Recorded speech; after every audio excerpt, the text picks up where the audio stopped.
সমষ্টি পুনৰ নিৰ্ধাৰণ প্ৰক্ৰিয়া স্থবিৰ কৰিছে উন্নয়ন ৬৭ লাখ টকা আবণ্টনৰ পাছতো ১.৫ বছৰে টিয়কৰ লাহোৱাল দত্ত চুকৰ পথটো নহল যাতায়াতৰ উপযোগী হয় সমষ্টি পুনৰ নিৰ্ধাৰণ প্ৰক্ৰিয়াৰ বাবে যেন এতিয়া জমৰ যাতনাৰ সন্মুখীন হ'বলগীয়া হৈছে টিয়কৰ লাহোৱাল দত্ত চুকৰ ৰাইজ ২০২৩ চনতে টিয়ক সমষ্টিৰ বিধায়িকা ৰেণুপমা ৰাজখোৱাই দত্ত চুকৰ প্ৰায় ১ কিলোমিটাৰ দৈৰ্ঘ্যৰ এই পথ ৰাইজৰ সুবিধাৰ্থে পকীকৰণৰ আধাৰশিলা স্থাপন কৰাৰ পাছত সমষ্টিৰ পুনৰ নিৰ্ধাৰণ প্ৰক্ৰিয়াত উক্ত অঞ্চল মৰিয়নি সমষ্টি অন্তৰ্ভুক্ত হয় যাৰ ফলত আজি ১.৫ বছৰে পথটোৰ কাম সম্পূৰ্ণ হোৱা নাই বুলি ৰাইজে অভিযোগ তুলিছে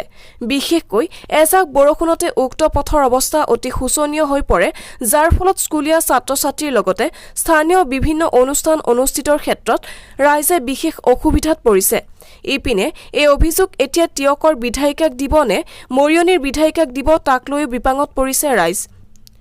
লোক নিৰ্মাণ বিভাগৰ কৰ্মচাৰী পথটোৰ আধাৰশিলাৰ দিনাৰ পাছৰে পৰা দেখা দেখি নাই বুলি ৰাইজে জানিবলৈ দিছে সেয়ে এনেবোৰ চৰকাৰী মেৰপাকত ৰাইজে সন্দেহ প্ৰকাশ কৰি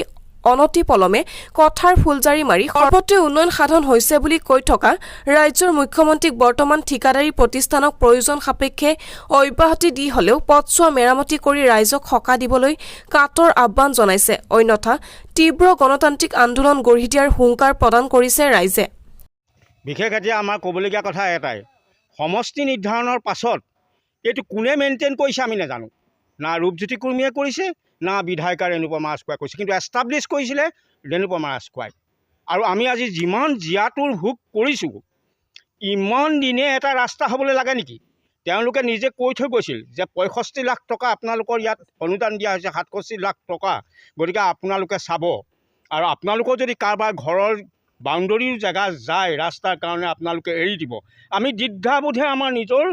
আমি বাউণ্ডৰী এৰি দিছিলোঁ ৰাস্তাৰ কাৰণে ৰাস্তাটো হওক বুলি কিন্তু আমি এতিয়া তাৰ বিনিময়ত জীয়াতুৰ ভোগ কৰিবলগীয়া হৈছে মানুহ নহা হৈছে আমাৰ ইয়ালৈ সকাম নিকাম এটা পাতিলে কোনোবা এজন ভকত আহিবলৈ টান পাইছে আমাৰ ইয়ালৈ এইটো জীয়াতুৰ ৰাস্তাত আৰু কণ কণ ল'ৰা ছোৱালীবিলাকে আপোনালোকে ৰাতিপুৱা ৯ বজাত চাব ৯ বজাত চালে ছবিখন স্পষ্ট হ'ব আজি মোৰ লগত ৰাতিপুৱা মই ওলাই আহিছোঁ মোৰ লগত খুন্দিয়া খুন্দি কৰি ইয়াত ল'ৰা ছোৱালী পৰি গৈছে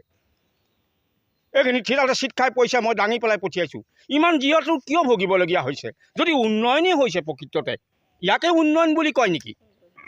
এইখিনিকে উন্নয়ন বুলি কয় নেকি কোনো আমি লোক নিৰ্মাণ বিভাগৰ মানুহ হয় বা আমি এই ৰাস্তা বেয়া হ'ব বা কাকো আমি ইয়াত দেখাই নাই এতিয়া আমি পুনশ্চ এটাই আহ্বান জনাম যে অনতিপলমে আমাৰ ৰাস্তাটো এটা শুদ্ধ বিচাৰ কৰি বনাই দি আমাৰ বিশেষত কণ কণ শিশুবিলাকক বিদ্যালয়লৈ যাবলৈ এটা সুব্যৱস্থা কৰি দিয়ক চৰকাৰে আৰু আমাৰ এটা বিকল্প পথ নাই একমাত্ৰ পথ আমাৰ প্ৰায় ৫০-৬০ ঘৰ মানুহ ইয়াত বসতি স্থাপন গতিকে আমি কি কৰোঁ আমাৰ এতিয়া একো উপায় নাইকিয়া হৈছে গতিকে মই বিভাগীয় কৰ্তৃপক্ষৰ লগতে এতিয়াই হওক বা তেতিয়াই হওক ইয়াত যিজন বিধায়কে এই কামটো শুভাৰম্ভ কৰিছিলে মৰিয়নিয়ে হওক টিয়কে হওক আমাক সেইটো প্ৰশ্ন নালাগে এতিয়া আমাৰ কামটোক মানে হ'ব লাগে যাতায়াতৰ কাৰণে সুচল কৰি দিব লাগে নহ'লে ইমান জমৰ যন্ত্ৰণা ভোগ কৰি আমি আৰু থাকিব নোৱাৰোঁ আমি বেলেগ নহ'লে আমি এই ৰাস্তা বন্ধ আমি প্ৰতিবাদী কাৰ্যসূচী কৰিবলৈ আমি পৰৱৰ্তী পৰ্যায়ত আমি ব্যৱস্থা গ্ৰহণ কৰিম এই ৰাস্তাটো যদি শিলগুটি দুটামানো পেলাই দিলেহেঁতেন চৰকাৰে এনেকৈ কাম কৰিছোঁ কি কাম কৰিছে তাকে দেখুৱাওকচোন MLA হে